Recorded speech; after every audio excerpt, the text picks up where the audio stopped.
There's the notch, right? Watch this. Look at that. It's like magic.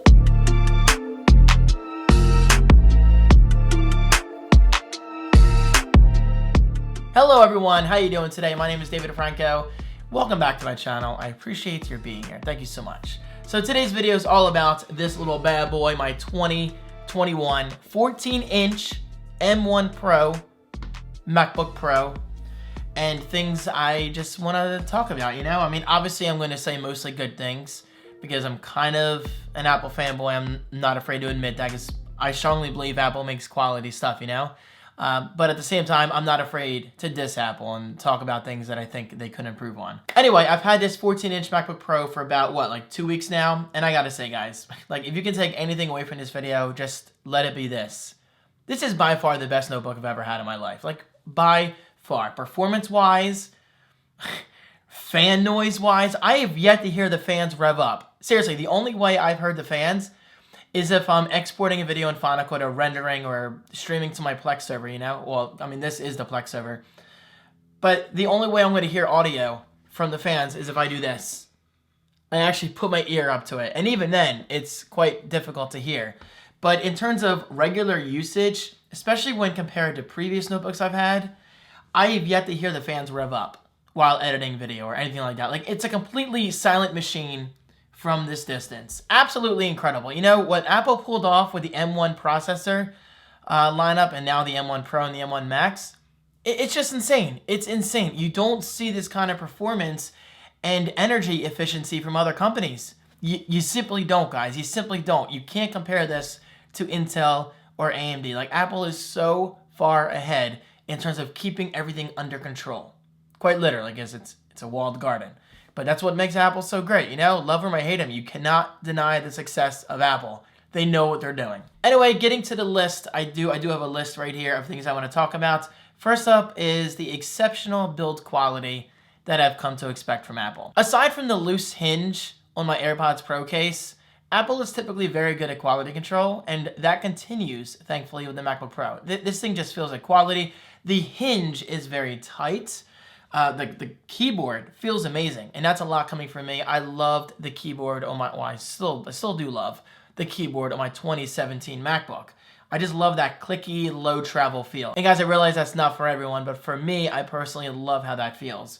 So going from the 2017 MacBook to the 2021 MacBook Pro, it's definitely quite different on the keyboard. It's a slight squishier, but you still get that clicky feeling that's very satisfying, and it's extremely, extremely quiet. Listen. Hold on. Hear that? So yeah, I mean, if you're typing in a coffee shop or a library or somewhere quiet, you're likely not going to disturb others around you, and I think that's really cool. So in terms of overall design, this is kind of a throwback to the titanium PowerBook G40s, which I never owned one of those because I didn't really fully switch to Apple until September 21st, 2004. Yes, I know the exact date. Yes, I'm an Apple nerd.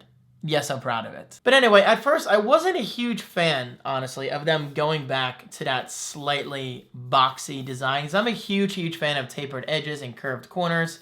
But the more I use this, the more I appreciate its design. I mean, it honestly is kind of like a throwback to the classic days of Apple, where they didn't care about their products being super thin, and they didn't care about removing every single port possible, because this is Apple's way of going back to the old ways. You know, we had more ports than ever. This thing is thick, it's heavy, it's not a light laptop. And thankfully that has not been an issue for me, because 80 to 90% of my work is either done on a desk or my lap.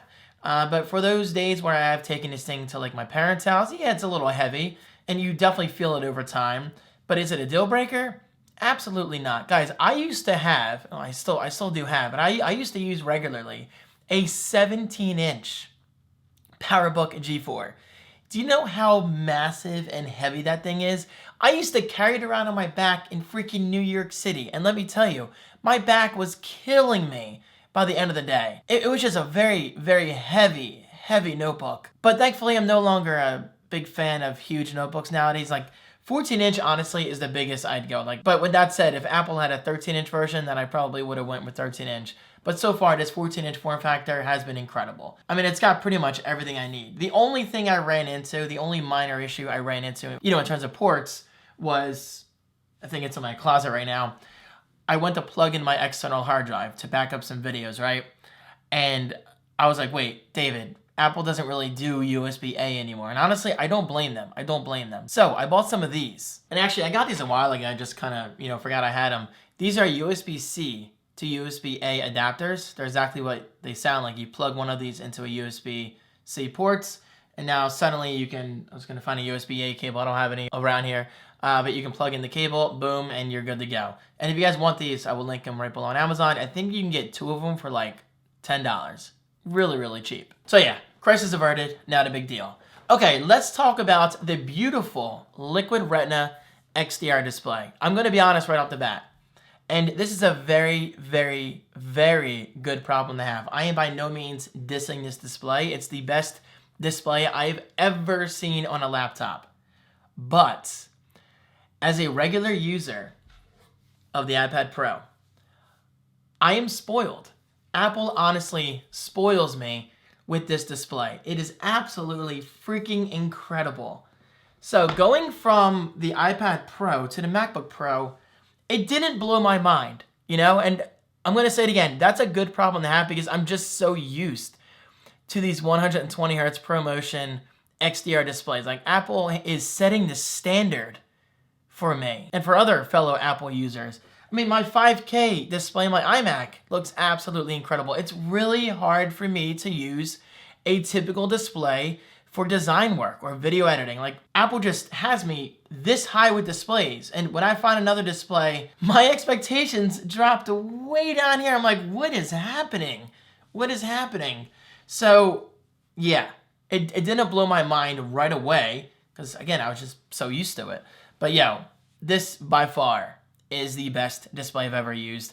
The blacks are super rich, super, super rich. Now, as you may know, it's a mini LED display. It's not OLED, but you do get pure blacks. Like, you really do get pure blacks, especially when watching or viewing something in the dark. It looks absolutely phenomenal. But this is where the honesty comes out of me. I love Apple, but I'm not afraid to critique them. There is noticeable blooming. And for someone like me who's obsessed with details, obsessed with product design, I'm always looking for flaws in a product because that's just who I am. I appreciate good design, but at the same time, I enjoy looking for flaws and ways these companies can improve. But yeah, sadly, there is blooming. Just like on the iPad Pro, it's on the MacBook Pro. It's just how it is. It's a trade-off. You don't get the burn-in issues with OLED, but with mini LED, you're not going to get burn-in. But at the same time, you might get slight blooming effects. But this is only going to be really noticeable if you're watching something in pure darkness and your brightness is pretty much at max. If you put your brightness at like 70 to 80%, you're really not going to notice blooming. You're just not going to notice it all that much. But be warned, blooming is a real thing. It's there. Oh, and also, I guess I should explain what blooming is. Basically, there are a ton of local dimming zones, okay? There are over 10,000 LEDs in this display. 10,000. Okay, so basically, when you're viewing something that should appear, like, pure black. Example, the night sky. If you're looking at a night sky in like a movie, and the stars are against a pure black background, as they should be, around those stars, you might get a slight glow. That's because there's not enough local dimming zones to truly cut off the light. So you have this one little dot, the star, right? And maybe a cluster of LEDs behind that star, lighting up that one star. But unfortunately, at the same time, the LEDs around the star are letting out their light. If that's the best way. I'm not the best person to explain this, but hopefully you guys know what I'm talking about. Also, the bezels, really thin.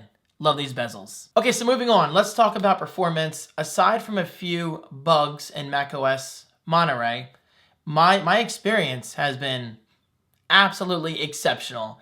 Performance does not skip a beat, especially, again, coming from older notebooks. And even my iMac. Like, this thing destroys my iMac, guys. Absolutely destroys. And again, I had to mention the fan noise one more time.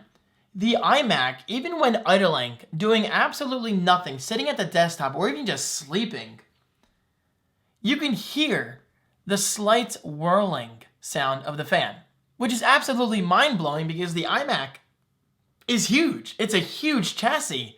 So in theory, there should be no fan noise, right? Because there's just so much room for these thermals to move around. But then you go to something like this, a very thin MacBook, and you just can't hear fan noise. It's incredible what Apple's pulled off. Anyway, talking about performance, yeah, this thing doesn't skip a beat in terms of rendering and all that stuff. I do wish it would export a little faster. That's just me being incredibly picky. For instance, a 2-hour vlog for me still takes about like probably 30 to 40 minutes to export, and that's 1080p, 60 frames per second with a high bit rate recorded on the GoPro Hero 10. Now, yeah, I know what you're saying, David. Really, 30 or 40 minutes for a 2-hour long vlog? I know, that's really good. That's very good. But I do hope whenever we see something new like the iMac or a refreshed Mac Mini with an M1 Pro or M1 Max chip, I do hope we can get that cut in half. Imagine exporting a 2-hour long vlog in like 20 minutes. Please don't get me wrong. I am blown away by this performance. Yeah, I mean, I just think there's still a little bit of potential that Apple can unlock with the M1 architecture. But yeah, this thing just screams. It's insane. Speakers are surprisingly awesome, especially for a notebook. Here, I'll play a quick song for you guys. Listen to this. Now, obviously, keep in mind, what you're hearing is different than what I'm hearing, because I'm recording this on a shotgun mic, and it's not designed to record things like this. This is max volume, by the way.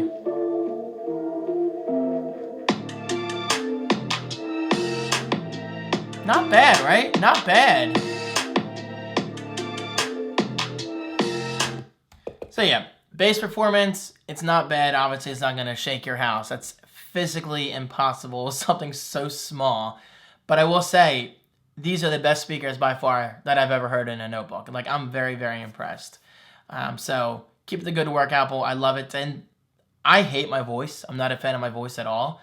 But I will say, there's something about my voice sounding a little better on these speakers. I don't know, it just sounds a little bassier, a little richer than what I'm used to. So very cool. Audio is excellent. And finally, let's talk about the notch. People are dramatic. You know, I'm just gonna throw that out there. People like to bitch. People like to cry. People like to complain. Me personally, I like to appreciate new things, and the notch has not once gotten in my way. Like, what kind of professional is working on something and the notch is going to severely distract you or stop you from getting any kind of real work done? If you're a responsible human being and you know how to focus on something like an adult, then you're going to do fine. You're going to be just fine. I promise you. I can promise you right now, the notch is not going to affect you whatsoever. Now, are there some apps out there that are not optimized for the notch? Of course, you're going to get some menu bar items overlapping the notch. Fortunately for me, that has not been the issue with Final Cut Pro 10, Photoshop, and of course anything else that I use. Like, it has been a non-issue, guys, an absolute non-issue. Is the notch a little distracting against a light background? Yeah, I'm not gonna lie, but I'm getting used to it. You know, I'm getting used to it. It's definitely a little more jarring than what I've experienced on the iPhone, because you're looking at such a large display, so obviously you're going to notice that big old black notch at the top. But I've learned to accept it. I mean, it's there. It's part of the product design. There's nothing I can do about it. I mean, yeah, you can make it disappear in a way. For instance, look at this, guys. Look at this. I have macOS Monterey automatically show my menu bar when I'm in full screen. And you can't even see the notch. So if we go back over here to my desktop, there's the notch, right? Watch this. Look at that. It's like magic. It's like, no, guys, seriously though, when editing in Final Cut Pro 10 in full screen, I literally don't see the notch. Like, I can't see it right now. It just disappears. It disappears. So what people need to do is chill. All right, chill. Love it or hate it, the notch is part of Apple's branding. Seriously, guys, like, if you see this computer in public at a Starbucks or wherever, or an Apple store, you're gonna know, hey, that's the new MacBook Pro. Or hey, that's the new MacBook Air or new MacBook, whatever Apple's gonna call it. I guarantee you that one's gonna have a notch as well. It's just part of Apple's branding. You can't do anything about it, you know? You can't do anything about it. You don't work at Apple. Either put up with it or buy an inferior product from Dell or Asus or whoever, you know? It speaks so much about Apple. They don't mind taking risks. I mean, this is Apple we're talking about. The king of taking away ports and obviously giving them back. The king of taking away the headphones jack on iPhones. The king of taking away power bricks on the iPhone. The king of not giving us USB-C on the new iPhones. It's just, Apple does things their way, you know? And if you don't like it, don't use Apple. You know, don't use Apple. Anyway, I'm starting to sound like an asshole. But it's the truth. There's nothing we can do about it. But the notch for me, it's a non-issue. You know, I like to focus on my work. I like to use my time wisely. Anyway, guys, those are my first impressions of the MacBook Pro. Yes, I realize this is a very long, drawn-out video. But if you're just finding me, it's who I am. I'm not going to change, you know? I'm not going to change. I could quite literally talk for 30 minutes straight about something like this battery design. Okay, maybe not a battery design, but I could talk for 10 minutes about the shape of this glass. Yes, I'm not even joking. Anyway, guys, thank you so much for watching. Have you used the new MacBook Pros? Let me know. But yo, I am loving this device. Just typing on it and using it feels like luxury. It really does feel like luxury. Like, this is a true professional laptop, and I'm so glad it's in my possession. Guys, thank you so much for watching. I appreciate it. Don't forget to click that like button. It helps me out a lot. And well, I'll see you next time. Stay safe out there. Peace.